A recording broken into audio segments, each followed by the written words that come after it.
আল্লাহর পয়গম্বরের সাহাবী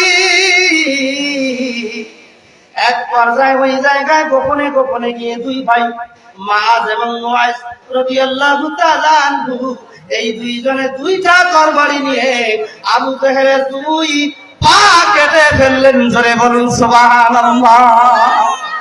বলেন তো পা যদি কোন মানুষের না থাকে, ওই মানুষ যদি আফসোস করে বেটা তোর ধরির, বলেন তো ধরার যদিও চেষ্টা করে বাবার ক্ষমতা নাই উঠার। কথা বলেন ঠিক নেবে ঠিক। আমি একটা গল্প শুনেছিলাম, সিরাজগঞ্জ কোট্টায় একটা মাহফিল করেছিলাম। একটা ন্যাংরা দোকান করে, মানে কাপড়ের দোকান করে। বলে বেটা যদি উঠি তাহলে কিন্তু তো মারি ফেলান। কথা বলেন তো একটু উঠবার বাইরে কাপড় একটা করে নিয়ে যায়, আরেক কাস্টমার সেইভাবে অনেক কাপড় চুরি হয়ে যায়। কিন্তু মুখের শক্তি থাকলেও কিন্তু শরীর দিয়ে কোনো ওই বান্দার শক্তি প্রয়োগ করার ক্ষমতা না।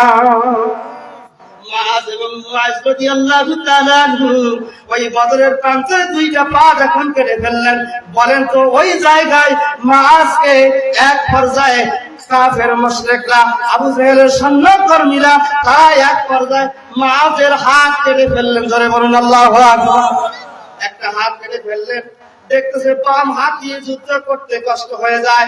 ওই সময় মুআজ রাদিয়াল্লাহু তাআলা আনহু এক পর্যায়ে বাম হাত দিয়ে যুদ্ধ করতে করতে ডান হাত বিরক্ত করতেছে, অত্যাচার করতেছে, নিয়ন্ত্রণ করতে পারতেছে না। নিজের তাজা রক্তগুলো শহীদ হয়ে যায়, কোনো আফসোস করে না। কিন্তু মুহাম্মদকে রক্ষা করার জন্য, আল্লাহর পয়গম্বরকে অনুসরণ করার কারণে, ভালোবাসার কারণে আল্লাহ রাব্বুল আলামিনের বান্দা প্রাণ চেষ্টা করা শুরু করেছে। জোরে বলুন সুবহানাল্লাহ। এক পর্যায়ে ডান হাত বাম পায়ের ভিতরে রেখে দিয়ে ডান হাত ছিঁড়ে ফেললেন। জোরে বলুন সুবহানাল্লাহ। জোরে বলুন আল্লাহু আকবার। মুআজ এক পর্যায়ে দুই হাত কেটে ফেললেন, শহীদ হয়ে গেলেন। বলেন তো এখন তাকে মুআইজ রাদিয়াল্লাহু তাআলা এক পর্যায়ে দুই ভাই শহীদের কাফেলায় চলে যাচ্ছেন। ওই সময় কোন ঘটনা ঘটেছে বলেন তো? বাংলার জমিনে মুহাম্মদুর রাসূলুল্লাহর তরিকে যারা মানবে, অনুসরণ করবে, অনুকরণ করবে, বাংলার জমিনে আপনাকে আমাকেও আল্লাহ রাব্বুল আলামিন এই ছোট বাচ্চা দিয়ে দ্বিতীয় স্বাধীনতা ছাত্র আন্দোলন করার কারণে আল্লাহ রাব্বুল আলামিনের স্বৈরাচার বান্দাদেরকে আল্লাহ রাব্বুল আলামিন পরিত্যাগ করেছে। কথা বলেন ঠিক না বেঠিক? ভুলে যেতে চাইলেও ভোলা যায় না, যায়। ভুলে যেতে চাইলেও ভোলা যায় না।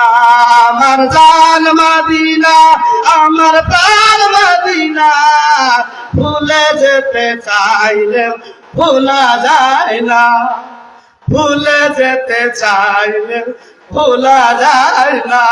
আমার জান মদিনা, আমার প্রাণ মদিনা, ভুলে যেতে চাইলে ভোলা যায় না। মদিনার স্মৃতিগুলি ভাবি বারে বার, কবে আমি দেখা পাবো রওজা তোমার। বলেন আল্লাহুম্মা আমিন। আপনারা কি নবীর রওজা দেখতে চান না? মদিনার স্মৃতিগুলি ভাবি বারে বার, কবে আমি দেখা পাবো রওজা তোমার। প্রিয় নবীর আশায় আমরা হইলাম দিওয়ানা, ঠিক না ঠিক? প্রিয় নবীর প্রেমিক আমরা হইলাম দিওয়ানা। ভুলে যেতে চাইলে ভুলা যায় না। আমার প্রাণ মদিনা, আমার প্রাণ মদিনা, ভুলে যেতে চাইলে ভুলা যায় না। বলেন মারহাবা। আমাকে চিনেন? আমার নাম শাহজামান হুসাইন।